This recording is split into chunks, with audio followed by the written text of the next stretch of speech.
Nah, kalau Gilang ya, siapa yang menurutmu seharusnya nonton film ini dan kenapa?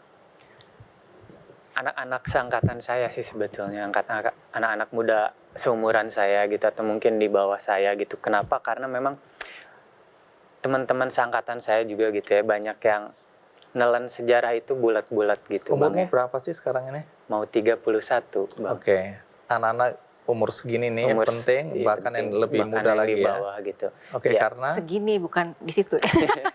segini ya. Iya. Iya. Jangan Kenapa? gitu loh. Kan kita tadi udah baik-baik. Masa di ujung ini kamu Jadi memang tolonglah. segini. Oke, dan anak-anak yang lebih muda. Kenapa Betul. tadi alasannya? Dan kenapa ya? Karena mungkin saya atau teman-teman banyak yang baca buku sejarah atau nonton film sejarah itu ditelan bulat-bulat gitu Bang ya.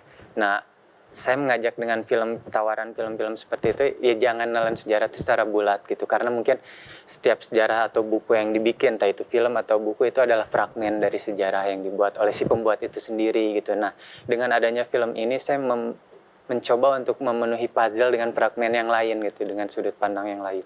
Jadi akhirnya kalau kita tadi kata Mbak Lola sisi kanan, sisi kiri ya, kita harus lihat dari semua sisi gitu. Secara utuh ya. Secara utuh gitu. Sepahit apapun yang Sepahit sisi sini apapun, ya. betul, Tapi gitu. kan kita harus terima bahwa ini bagian dari sejarah. Betul, tanpa bermaksud mempersalahkan siapa yang salah. Yes. Tapi keadaan yang mungkin membuat Yes. kita jadi seperti itu ya. Gitu. Oke, jadi ini pembelajaran buat anak-anak Iya. supaya mereka bisa melihat dari sudut pandang lain sudut pandang lain, gitu, dari apa yang betul. mereka pahami, mereka Betul. kenal atau yang diajarkan kepada mereka selama ini ya. Yes. Kalau Lola, siapa yang kamu harapkan nonton film ini? Sebenarnya mungkin lebih kurang sama generasi saya ke bawah. Jangan lihat aku gitu dong. Ya, generasi saya ke bawah yang memang pada saat sekolah di brainwash sedemikian kuat. Iya. Dan biarkan mereka berpikir, biarkan mereka terbuka. Artinya film ini dari awal tujuannya memang untuk generasi itu, bukan untuk orang-orang yang sangat paham sejarah atau mengerti kejadian 65, bukan itu. Mereka udah tahu, udah paham, ya udah gitu. Yang belum ini yang harus kita grab gitu, kita harus kasih tahu.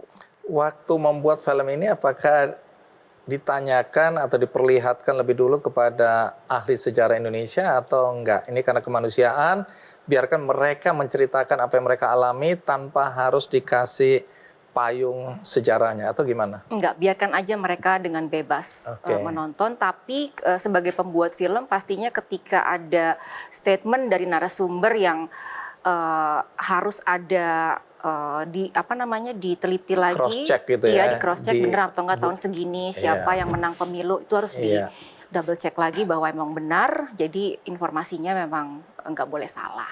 Oke.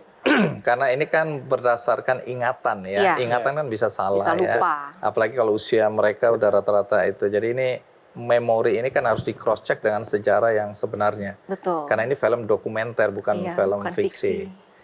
Baik.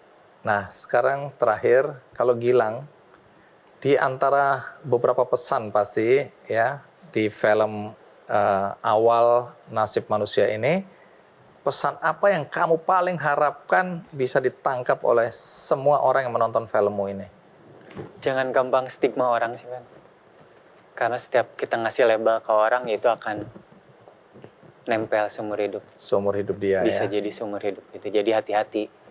Ideologi adalah stigma gitu. Gitu sih. Baik, Jadi menarik. Nah, stigma ini kan memang bahaya ya. Karena orang yang kita tempelin stigma ini akan menderita seumur hidup. Betul. Sementara yang memberi stigma melenggang dan nggak bertanggung jawab. Iya. Tapi kalau Lola, di antara pesan yang kamu mau sampaikan, apa yang ingin kamu harapkan ditangkap lebih kuat oleh penonton? Jangan sampai terjadi lagi peristiwa yang sama. Artinya kalau di film Exil itu ada 4 kejadian penting. Apa itu? Yang pertama 1965, yang kedua revolusi kebudayaan, yang ketiga perestroika, yang keempat 98. Itu semua ada pengaruhnya dalam sejarah Indonesia. Iya. Dan jangan sampai itu terjadi lagi karena itu pahit sekali gitu. Artinya kenapa saya bilang begitu? Myanmar aja bisa terjadi. Nah, Indonesia hati-hati nih. Dan satu lagi yang tadi dibilang stigma. Kita harus pintar untuk tahu, pahami, baru yakini tentang hal-hal yang misalnya tuduhan-tuduhan tak bertanggung jawab, misalnya komunis atau apapun itu. PKI, tapi kan kalian harus tahu dulu apa sih PKI. Pahami dulu, tahu dulu, baru yakin bahwa itu apa gitu.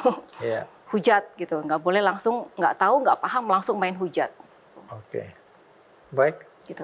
Tapi kalau ada pertanyaan, kalau aku pengen nonton nih filmnya Gilang nih, awal nasib manusia, itu bagaimana cara nontonnya? Ada di mana itu? Kalau saya udah masuk ke platform online sih Bang. Di YouTube saya masukin, terus ada beberapa di Vidsi, ada di beberapa Vidsi. platform ya.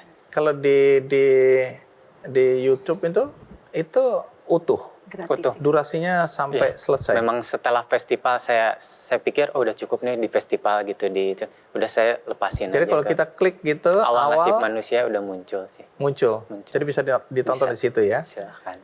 Kalau Lola, kapan kita bisa nonton film ini?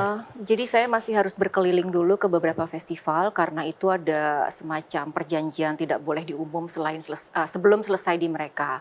Jadi Juli ini selesai, kemungkinan kalau nggak Agustus, September baru bisa dipublik di bioskop.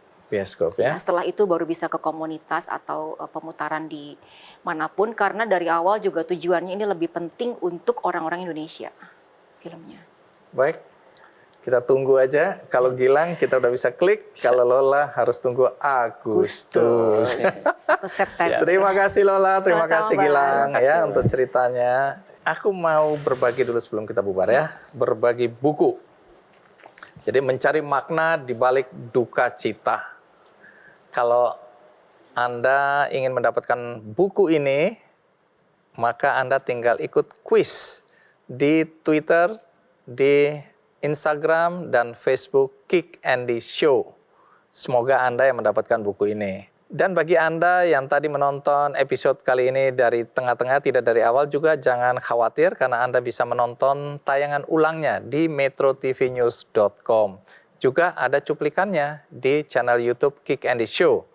Dan bagi Anda yang ingin berbuat baik, tapi Anda tidak tahu kepada siapa Anda hendak berbuat baik, melalui cara apa, ada cara yang mudah dan ada orang yang membutuhkan dukungan Anda saat ini. Anda bisa klik benihbaik.com. Di sana ada teman-teman veteran. Jadi mereka ini adalah pelaku sejarah. Mereka umumnya adalah pahlawan-pahlawan yang masih ada dan memperjuangkan kemerdekaan kita. Tapi kehidupan mereka saat ini banyak yang merana, banyak yang susah secara ekonomi. Kalau Anda tergerak hatinya, maka Anda bisa klik benihbaik.com. Anda bisa membantu paket sembako untuk 2.857 veteran di wilayah DKI dan Jawa Barat. Nanti Benih Baik dan timnya yang akan menyalurkan bantuan atau donasi Anda. Siapapun Anda bisa berbuat baik saat ini juga. Semoga episode kali ini juga memberikan pencerahan dan manfaat bagi kita semua. Sampai jumpa.